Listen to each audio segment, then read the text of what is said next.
on the outskirts of HBCUs. The reason for this presentation, so actually as a sociolinguist who is an Afrocentrist, what I'm gonna do is I'm gonna choose to code switch back and forth. So let me start by saying, what's up, good morning. I intend to convey as much formal academic information truly oriented in an empirical, a scientific manner as possible. But I want the language to be so basic and elementary that you don't hear just a scholar's research, but that you understand the fundamental purpose that you live through this information. All too often we create research and we talk about epistemology and axiology and ontology, and not everybody understands what that means. And so as we try to identify who we are in our most African selves, it requires that at every level we're able to have these different conversations. I have a PhD, but I am still a student because I am always studying, learning, reorienting this context of identity. And in that, as I transitioned to Allen University, which is in Columbia, South Carolina, as a historically Black university, I noticed a stark contrast to my experience here at Howard University, where there were no Greeks that could step on the yard. There were certain perceptions about Black culture that were otherwise deemed less than or taboo, or aspects of embarrassment. So like, for example, barbecuing or seeing Black students in front of the dorms loitering, so to speak, or congregating, playing music become things that the university does not want to see. But they are things that really are sort of intricate and sort of intertwined into our culture. And so it made me start to wonder, does the dog wag the tail or does the tail wag the dog? And so in that phrase, it's a question about, does the mind then tell the rest of the body? If we're thinking about an organization as a human body, does the mind of an organization tell the rest of the body what to do, and so the mind thinketh, so the body does? Or does the body tell the mind what to do? And it led to this question about Afrocentricity sort of on the outskirts of HBCUs. So let's begin to sort of explore this concept. So to start out, Afrocentricity in context, and it's actually pluralized because Afrocentricity has multiple contexts, because we live in multiple contexts. There's no one way that we manage to live. You know, it sometimes goes without saying that Black culture isn't monolithic. However, we also have to understand that in this experience of being African-centered, there are a number of ways that we can go about doing that, but how we do that has to be consistent with what we know are some of the foregone parameters of Black culture. The issue, of course, starts with the idea that before the theoretical framework and conceptualization existed, you had the likes of John Henrik Clarke, Yosef Ben Johanan, Maramba Ani, several others who had already started to talk about what it meant to have Black identity and why our history seemed to constantly be missing or to be marginalized. And these prolific scholars really started to just follow a type of from a cosmological aspect, a spiritual instinct to be able to say, there's something about me and the people that I have lived with that seems like it is more, absent of it being written in books. So I now have to search and investigate that experience. So this sort of predates the conceptualization that the distinguished Dr. Molefi Asante created as Afrocentricity. But as we move along in time, we start to look at this concept of the Afrocentric idea. It's a way of creating a name for the phenomenon. It becomes difficult to have an experience and to tell someone about that experience when you don't have a way of utilizing words to convey what that experience is. And so Afrocentricity became a term that was used to be able to articulate Black consciousness. Because otherwise we just said, oh, it's Black consciousness. But we had no idea of what that really meant. So let's dig a little deeper. So Black consciousness by itself could just be the state of being African-centered, and that's fine. But when we talk about Afrocentricity, we're talking about this socio-political understanding of ourselves as agents that, whether we consciously choose to or unconsciously neglect to, we make decisions about the agendas that we support.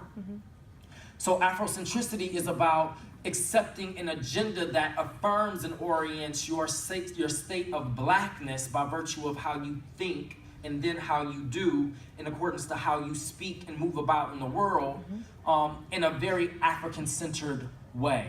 It starts with the consciousness, but then it permeates in Africanity, a type of identity, a way of wearing your clothes, thinking about the world, how we engage research, how we have conversations, how we guide one another through our conversations.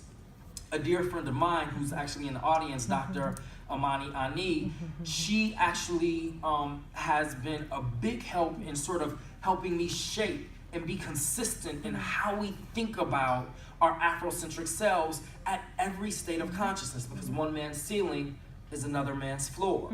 So at every level, we have to continue to have someone there to traverse these lanes to help us constantly say, is this the same at this level? Okay, is it still the same at this level? Has it changed at this level? If it has, why has it changed and what has it become? So looking at how we begin to evolve as agents is as much an orientation of African-centeredness and Afrocentricity as it is to understand it as, you know, rocking a black fist, saying what's up, and being able to then look at dynamics, at least for our generation, which is considered the hip-hop generation, as hip-hop starts to permeate these aspects of American popular culture that get co-opted by others and then become sort of stolen, yet again, from our context of legacy. So from the Afrocentric idea, we have this idea of Afrocentricity in the civil rights movement. This is significant because in the civil rights movement, the Black Power movement, Afrocentricity really gained sort of the pinnacle of its state of awareness, that people were really talking about Afrocentricity as a theoretical framework and paradigm that we could live our lives in. The issue with that is the way that systems work is that a westernized Eurocentric system always says, well, if we can make it into a fad, it will come and it will go, and people won't stick to it. So let's commercialize it. So it became the African medallions with the lion in the center, and you know, wearing dashikis became very fashionable, but fashionable in a way that wasn't intended to sustain itself as a way of being able to express our consistent identity.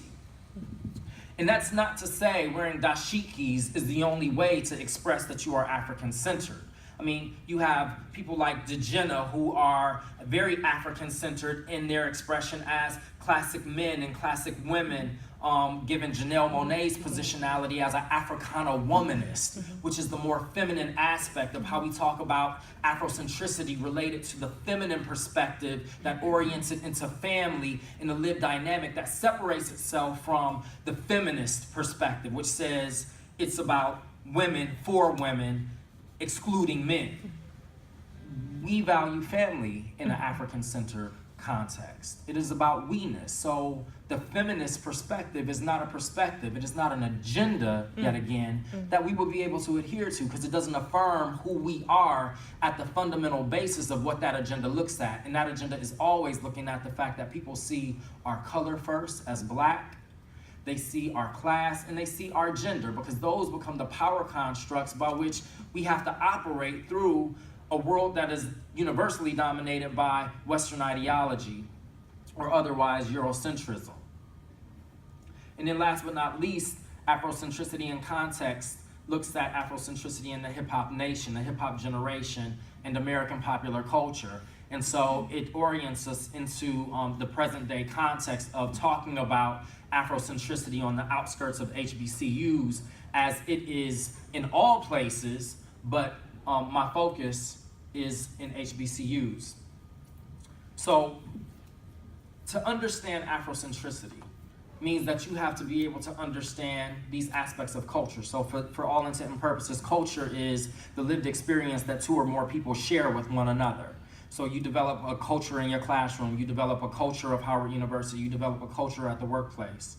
These things start to take shape and form, and people create words that have form and function based upon the culture that they create, which is why you'll oftentimes hear many Pan-Africanists who are Afrocentrists saying we need to reorient ourselves in our own language and speak through that language to affirm the things that we know.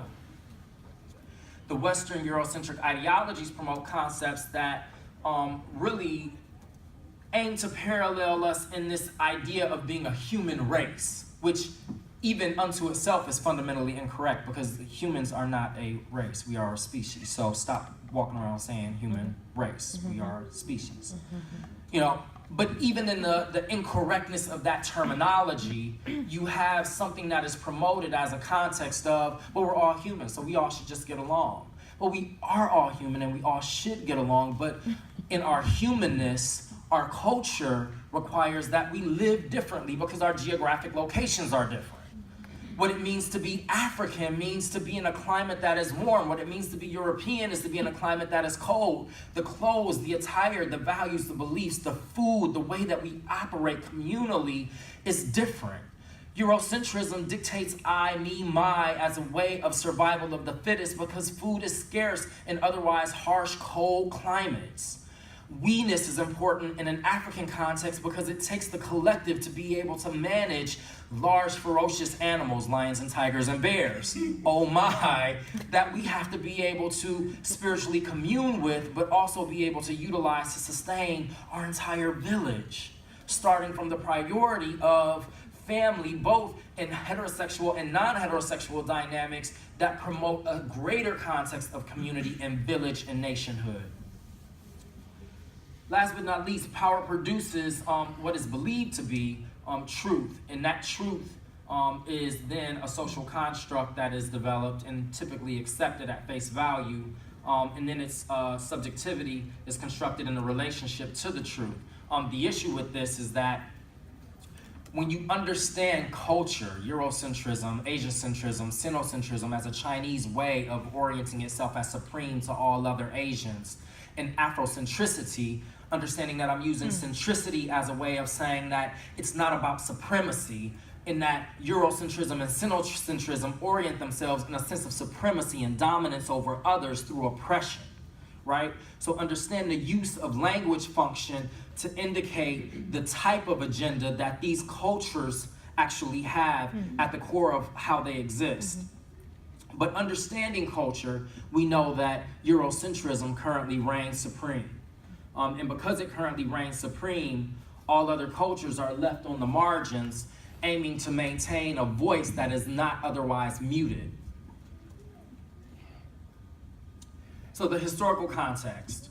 Afrocentricity on the outskirts of HBCUs, historically we look at Du Bois and we look at this idea of double consciousness, this ever feeling of two-ness.